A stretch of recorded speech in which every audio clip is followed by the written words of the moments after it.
Happy birthday to you, Alaja Olori Temilola Abike Ade Salau Olori Oba Alagado of Agado Kingdom. Today, July 28th, is your special day. Come on, enjoy every bit of your celebration, including your birthday shout-out request, courtesy of your siblings.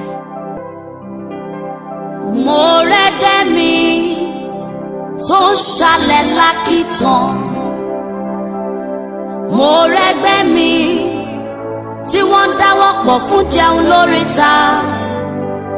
Mo rẹ́gbẹ́ mi táyé ti yà ní wèrè o. Temilola.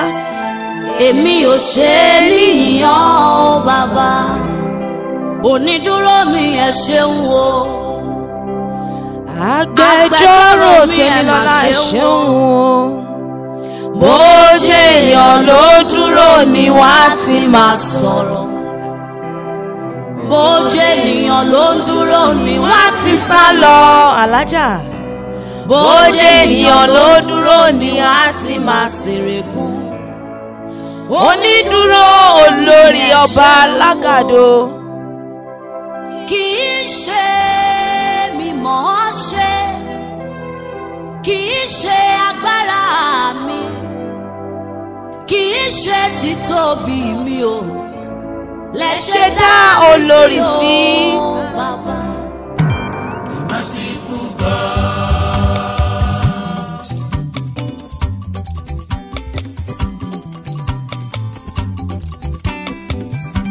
The merciful God. Once again, happy birthday to you, Olori Oba Alagado of Agado Kingdom. Ọba tó ṣoore fún mi ṣoore fún ẹ tó ṣoore lójoojúmọ́. Alájà. Ọba kan má ti kalẹ̀ yìí. Adúró gbọ̀ngbọ̀n lẹ́yìn aṣòótọ́. Kò jẹ́ ronú ibi rárá. Olórí ṣe ń gbọ́.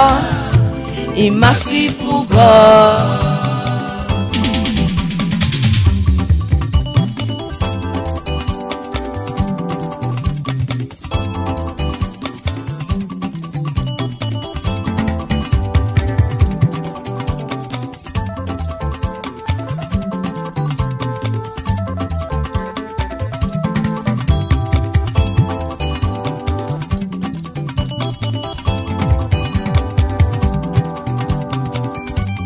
Merciful God.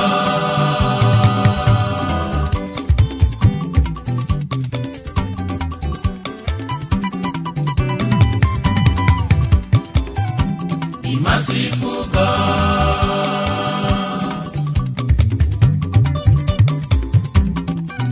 Ọba tó ṣoore fún mi ṣoore fún ẹ tó ṣoore lójoojúmọ́. Ọba kan má ti kalẹ̀ yìí. Adúró gbọ̀ngbọ̀n lẹ́yìn Temilola. Kò jẹ́ ronú ibi rárá. The merciful God. Àyìndé ọpẹ́ ló yẹ kẹrù ó dá o. Ọpẹ́ ló yẹ kẹrù ó dá. Olórí òun dàgbàre. Ọmọdé kan ń dàgbàre ọmọdé òkú àtàgbàlagbà. Àṣìní ìhùntàn ní. Olórí ọba Alagado Kingdom. Ọmọdé kan ń dàgbàre ọmọdé òkú àtàgbàlagbà. Àṣìní ìhùntàn ní láyé. Ọmọdé ọjọ́ òun dàgbàre o.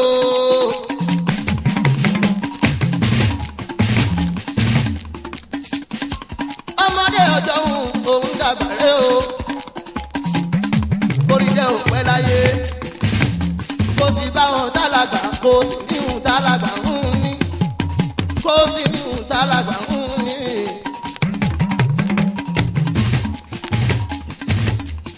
Ọmọ ẹgbẹ́ dàgbà o.